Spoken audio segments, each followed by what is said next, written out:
마가복음 4장 35절에서 41절 말씀을 보겠습니다. 그날 저물 때에 제자들에게 이르시되 우리가 저편으로 건너가자 하시니 그들이 무리를 떠나 예수를 배에 계신 그대로 모시고 가매 다른 배들도 함께 하더니 큰 풍랑이 일어나며 물결이 배에 부딪혀 들어와 배에 가득하게 되었더라. 예수께서는 고물에서 베개를 베고 주무시더니 제자들이 깨우며 이르되 선생님이여 우리가 죽게 된 것을 돌보지 아니하시나이까 하니 예수께서 깨어 바람을 꾸짖으시며 바람더러 바다더러 이르시되 잠잠하라 고요하라 하시니 바람이 그치고 아주 잔잔하여 지더라. 이에 제자들에게 이르시되 어찌하여 이렇게 무서워하느냐 너희가 어찌 믿음이 없느냐 하시니 그들이 심히 두려워하여 서로 말하되 그가 누구이기에 바람과 바다도 순종하는가 하였더라. 아멘. 앞서 많은 기적이 일어났습니다. 병자가 고침을 받고 귀신이 쫓겨나가고 그리고 또 많은 열병과 또 나병 환자와 중풍병자가 치료를 받는 그런 역사들이 일어났습니다. 근데 오늘 본문에 일어난 기적은 그것과 비교가 또 다른 분야의 다른 범주의 그런 기적이었습니다. 그것은 바로 폭풍을 잠잠케 하는 자연을 다스리시는 그런 기적을 우리에게 보여주고 있어요. 앞서 병을 고치거나 정신적인 질환을 고치는 것은 이미 다른 그런 의술이라든지 또 다른 그런 종교적인 행위에서도 종종 나타날 수 있는 그런 기적이지만 이렇게 자연을 통치하고 자연을 다스린다라고 하는 기적은 요즘처럼 과학의 시대 속에 또 질서와 이런 어떤 법칙과 상식의 시대 속에서 이해하기 쉽지 않은 그런 기적의 모습들입니다. 그런데 우리가 예수님이 하나님이신 그분이 인간의 모습으로 우리에게 왔다. 이 성육신했다라고 하는 어떤 그것에 대한 믿음.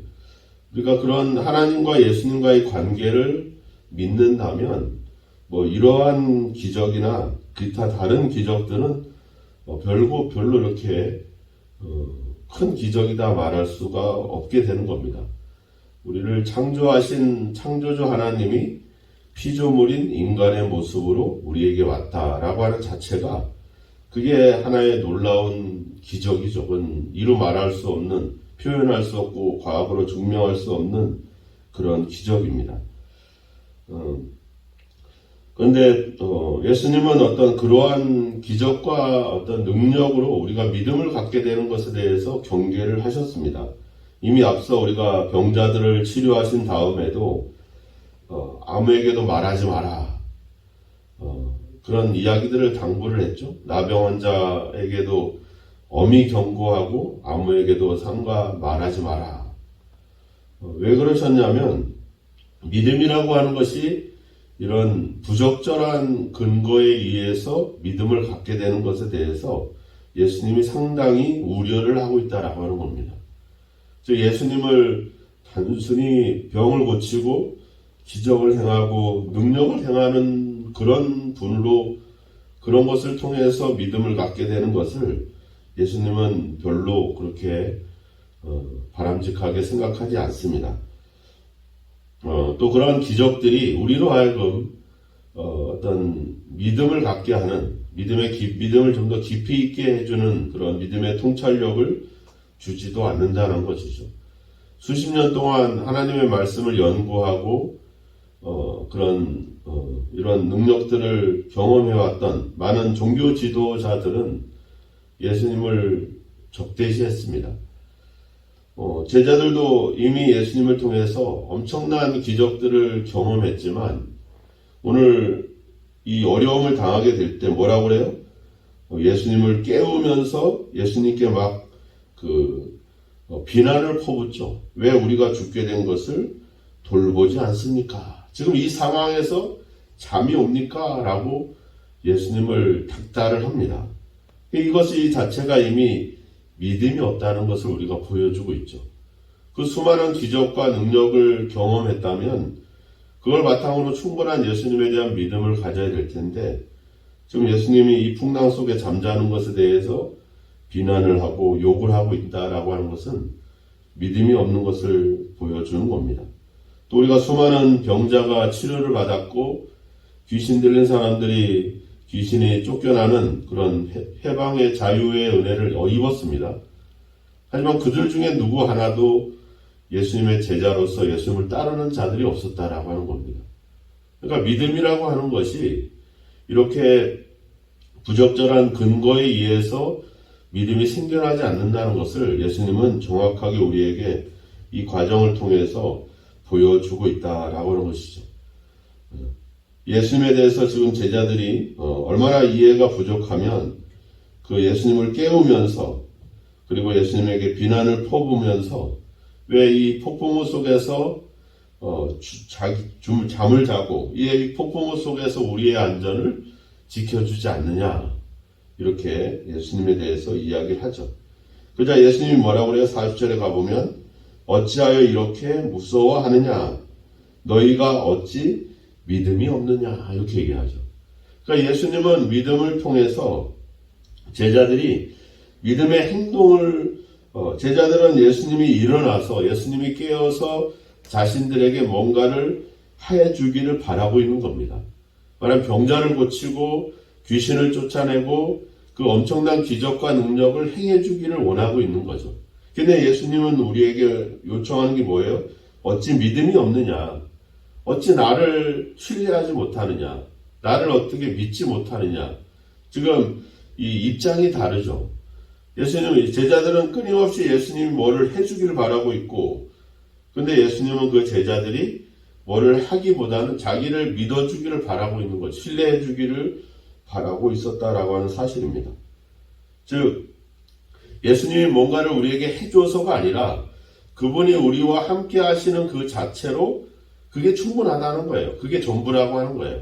그러니까 우리는 그분을 믿고 신뢰하고 따르면 되는 겁니다. 그분이 있는데, 그 하나님의 아들이 있는데 이 바람이, 이 바다가 어떻게 우리를 죽일 수 있고 해칠 수 있겠느냐.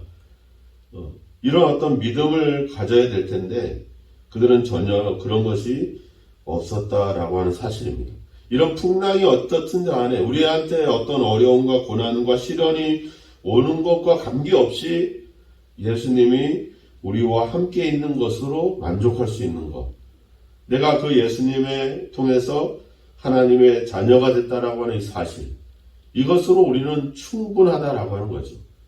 그것을 믿고 신뢰해 주길 바라고 있는데 제자들은 여전히 우리의 인생에 개입해서 뭔가를 해주기를 바라는 그런 믿음들이 있었다라고 하는 겁니다. 왜? 고민하고 생각하고 뭔가 분별력을 갖는 것이 아니라 기적과 능력을 통해서만 믿음을 가지려고 하다 보니까 그런 것이 사라지고 없어지면 그들은 믿지 않게 되는 거죠. 광야에서 하루가 멀다 하고 만나가 내리고 반석에서 물이 나오고 홍해가 갈라지고 요단강이 갈라져도 그들은 그런 기적과 능력이 나타나지 않으면 그들은 믿지 못하는 그런 아주 잘못된 것에 근거하고 있는 믿음을 갖고 있었다는 것이죠. 우리도 그거를 참 조심해야 된다라고 하는 겁니다. 우리가 일을 하다가 일이 잘 되고 또 형통하고 또 돈도 많이 벌고 우리 자녀들도 잘 되고 이러면 마치 하나님에 대해서 감사하고 우리의 믿음도 대단한 것처럼 생각이 들지만 힘들고 어렵고 어떤 절망적인 상황들이 오면 사람들은 그때에선 또 내가 믿음도 없는 것 같고 하나님도 없는 것 같고 이렇게 되는 것이죠. 그러니까 상황에 따라서 어떤 우리의 처해진 상황 안에서 움직여가는 그런 신앙. 이것이 얼마나 잘못된 신앙인가. 예수님은 지금 이 바다를 가자고 했잖아요. 35절에 보면 우리가 저편으로 건너가자. 그러니까 여기에 우리가 초점을 맞춰야 되는 것은 예수님이 왜 이 밤에 이 날이 저물 때에 더군다나 이 사람들은 그래도 어부들이잖아요. 그죠? 어부 출신이기 때문에 언제 바람이 불고 언제 배를 띄우고 이런 기본적인 상식을 갖고 있어요. 예수님은 그 나사렛 산동네 출신이기 때문에 그런 내용들을 잘 모릅니다. 그러면 그 예수님께 그 건너편으로 가자라고 했을 때, 그 목적은 이미 정해졌잖아요. 그죠? 이미 건너편으로 가자. 그러면 예수님은 이미 그 건너편으로 가는 것이 목적입니다.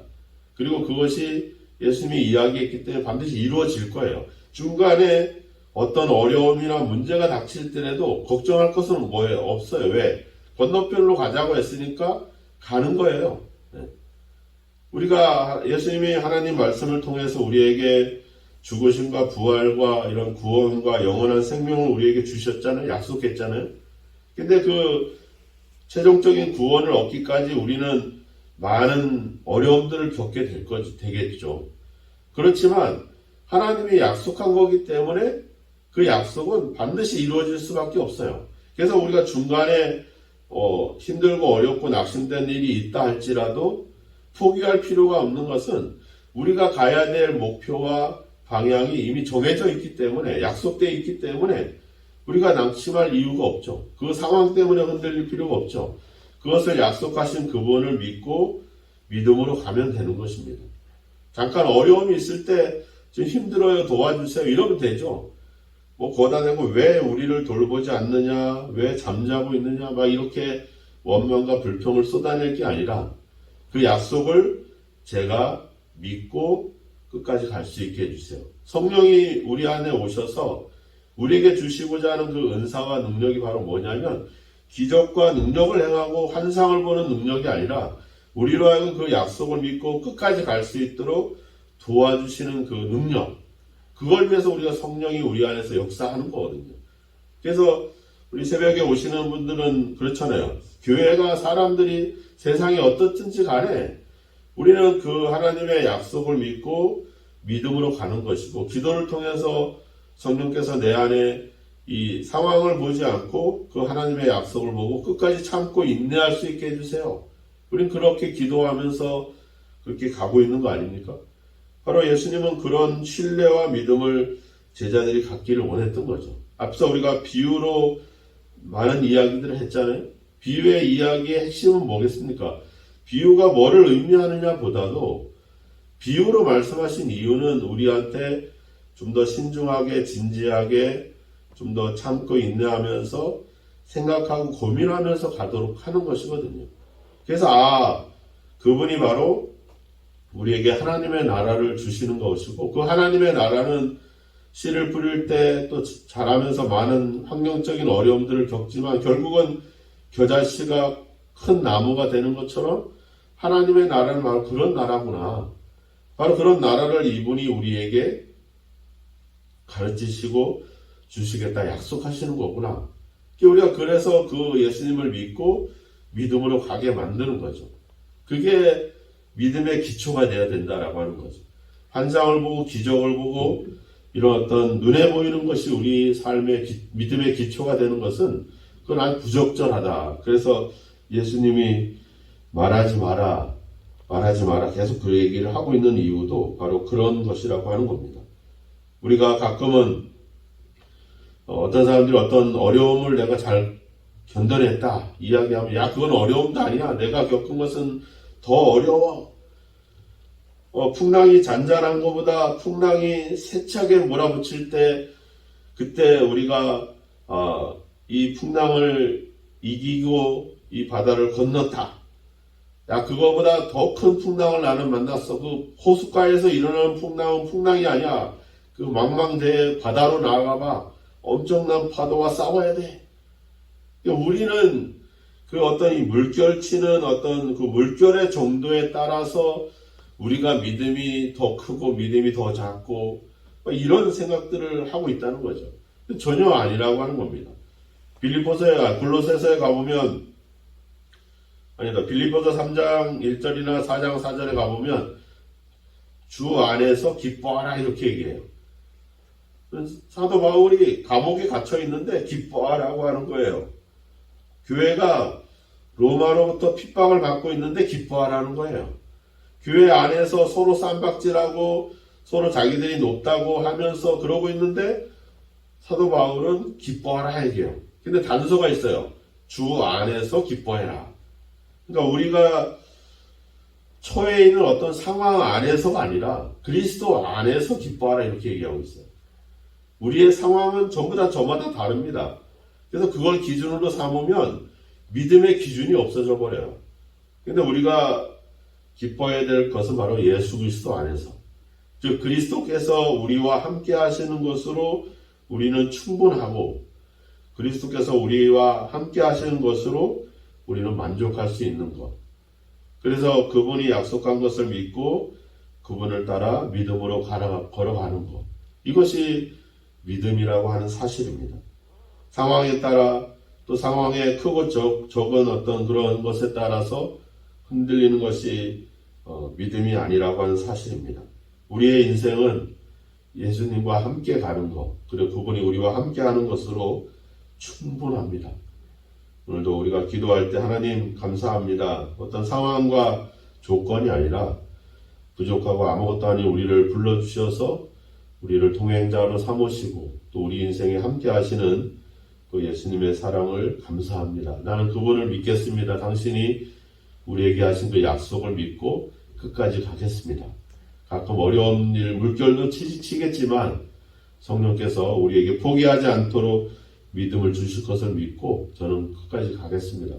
이런 고백이 저와 여러분에게 있을 줄로 믿습니다. 오늘도 예수님이 우리와 함께하는 것으로 충분하고 만족하고 감사하고 기뻐하는 저와 여러분이 되기를 주님의 이름으로 축원합니다. 기도하겠습니다. 하나님 아버지, 상황에 따라 또 우리의 환경에 따라 흔들리고 있는 우리의 믿음을 용서하옵소서. 우리에게 약속하신 그 약속을 신뢰하지 못하고 그저 우리의 상황에 따라 흔들려 버렸던 우리의 연약함을 고백합니다. 이제 아버지, 주님이 우리와 함께하고 계시고 그분이 우리를 불러주시고 우리를 세우시고 우리를 자녀로 삼아주신 이 놀라운 은혜와 사랑을 잃어버린 채 우리의 상황에 좌우되었던 우리의 모습이 부끄럽습니다. 이제 아버지 하나님, 바닷물결 속에 예수님을 깨우고 예수님을 비난을 쏟아내는 제자들과 같은 모습이 우리에게 있었음을 고백합니다. 주님, 이제 다시 한번 이 시간에 구합니다. 성령께서 우리 안에 오셔서 우리로 하여금 그 예수님을 신뢰할 수 있게 도와주시고 그 예수님의 약속을 믿고 가게 하시며 어떤 한란과 시련과 고난이 올지라도 그 하나님의 약속을 바라보고 묵묵히 또 흔들림 없이 이 믿음의 길을 걸어갈 수 있도록 우리를 도와주시고 함께하여 주옵소서.